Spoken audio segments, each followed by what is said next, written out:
Hi everyone, this is Get to Know the Goddess number 4. So thank you for joining me.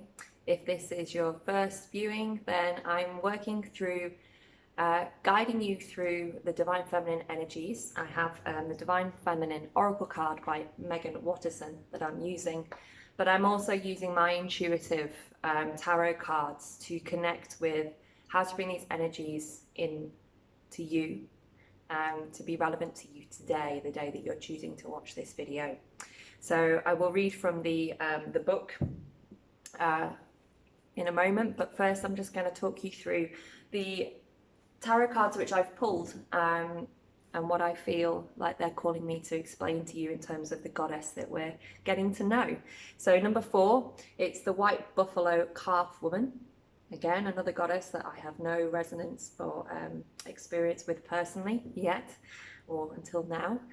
She is the prophetess of the sacred way, and she says that my heart is a compass, the path of true love is true abundance. So the tarot cards, no major arcana cards this time. We have the Five of Wands. So this card is signaling internal struggle, using up our fire and our energy, our passions, in an often destructive and unhelpful way, too caught up in internal struggle, fighting against ourself, rather than expressing our passions and sharing with the world in a positive way. But the Eight of Pentacles, so working from that energy, working on ourselves, our stability, our security, our heart center and our self-love, building that from within. And continuing to do that work, and it's leading us to, we have the Queen of Pentacles and then the Nine of Pentacles, so leading us to the independence, the security of being in the divine feminine power. So coming from that heart-centered open space, a balanced space, so not too much fire, not too much doing. So masculine energy depicted here in these two cards, working through our processes so that we can come into our birthright of abundance, but in a receptive, feminine way, not forcing it, not trying to drive things to happen. So that misuse of passion, that misuse of working to achieve something, maybe to achieve love, proving ourselves, proving our self-worth. The Nine of Pentacles and the Queen of Pentacles are strong, independent women on their own, but full with love and abundance. So the external circumstances of the garden and the growth is all as a result of the work that they've done on themselves to find their own self-worth, their own independence. At the bottom of the deck, I have the Eight of Swords.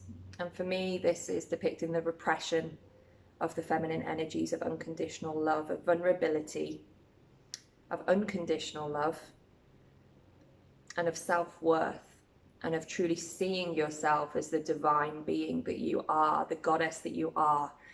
And that's whether you're male or female watching this. We have feminine and masculine energies in us. We live in a masculine dominated world which doesn't serve men as much as it doesn't serve women. We're not able to express our emotions. If you're sensitive, then you're often encouraged to repress that. Heaven forbid you cry at work, or you cry when things get too much and you show your emotions. But an embodied spiritual being is someone who's mastered the feminine qualities as much as the masculine. So this pushing forward, this doing energy is great, but it's being used too aggressively and not for the highest good of individuals, but also the highest good of the collective. And this is the repression. The feminine energy is bound, gagged, blind. It's not being encouraged, not being seen, not shown into the light in our community and also within ourselves. So we hide ourselves, we hide the light, rather than stepping into the power of vulnerability, of sensitivity. When I was a child, I was a hypertonic. According to my mother, I was very sensitive to loud noises. I still am, actually. I was at Muay Thai this morning, and two guys were going at it, and the noises and the sound of the fists, and I was just like, oh, this is scarily real. But my sensitivity became something that I thought I had to hide. It became something that I shied away from, particularly because I worked as a lawyer in London in a very male dominated and male energetic environment, and I loved it. I loved the fire and the debate and the lads behavior. I love all that, but it didn't serve me, because when I went through illness, anxiety and depression, and when I felt pressured and bullied in the workplace, if I cried or got upset, it was like it was something to be ashamed of. But these are just parts of the emotional experience. And the feminine energy, if it's balanced, then we value people's sensitivity and we applaud them for being brave enough to show it. And interestingly, as I've embarked on a spiritual path, my sensitivity is what's led me to being open, to be an intuitive guide, and also to be an intuitive teacher. So when I teach yoga, when I sing kirtan, when I do my tarot readings, it's because of my sensitivity that allows me to tap into this greater potentiality of the world. It's not just the doing and the masculine building externally, it's the building and the openness from the security and the faith I have in what I have internally. So my vulnerability, my sensitivity is now a strength. So again, this card is about love, and I feel like these cards are saying learning to love yourself and embrace all parts of you, the feminine and the masculine, learning to love your vulnerabilities, your sensitivities, your emotions, however they're good or bad they are classified to be. Learn to embrace and love yourself in a whole way, and that's when you will find true love, a true sense of love from your connection to the divine, from your connection to yourself, and then in the community and the relationships that you build around you. So I'm going to read from the book by Megan Watterson to give you her guidance on White Buffalo Calf Woman.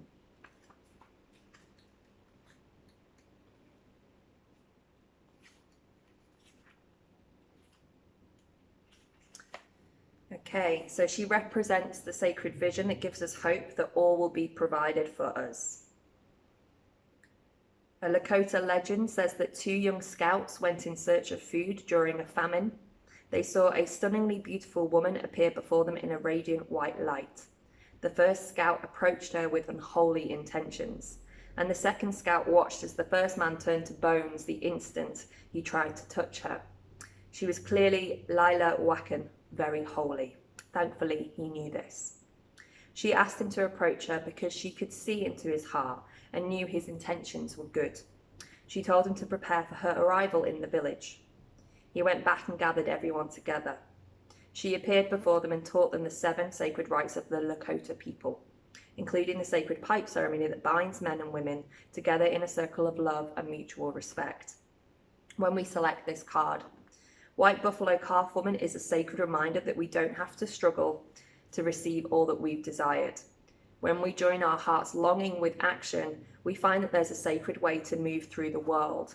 This sacred way is the path of steady, quiet alignment between the heart's intention and our every step. White Buffalo Calf Woman is an omen of hope that all will be provided for when we approach each situation with love. What she wants us to focus on is the intention behind an action, because that changes the outcome. She's a sacred prophetic sign that we can receive what we need without fighting for it or trying to secure it through manipulation. When prayer joins right action, when we move from that intention of creating only more love, then abundance is inevitable. And when we seek not just for ourselves, but also for the benefit of our loved ones and community, our needs are divinely met. The most sacred path is the one abundant with love. Soul voice meditation. What is my intention for the work I am currently doing?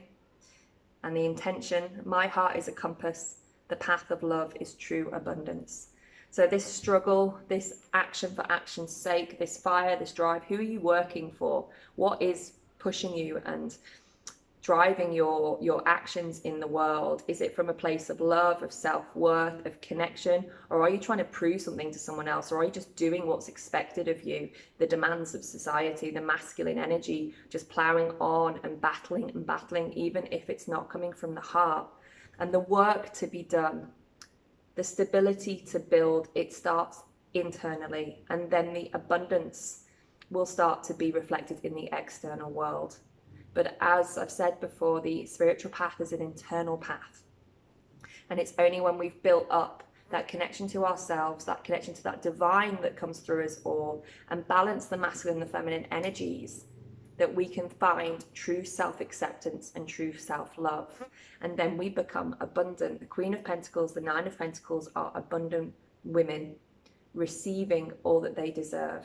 They're not running, chasing, forcing, trying to make it happen out of fear, out of worry, out of repeated patterns of just doing for the sake of doing, of keeping busy, distracting yourself from the internal work that needs to be done on a spiritual path.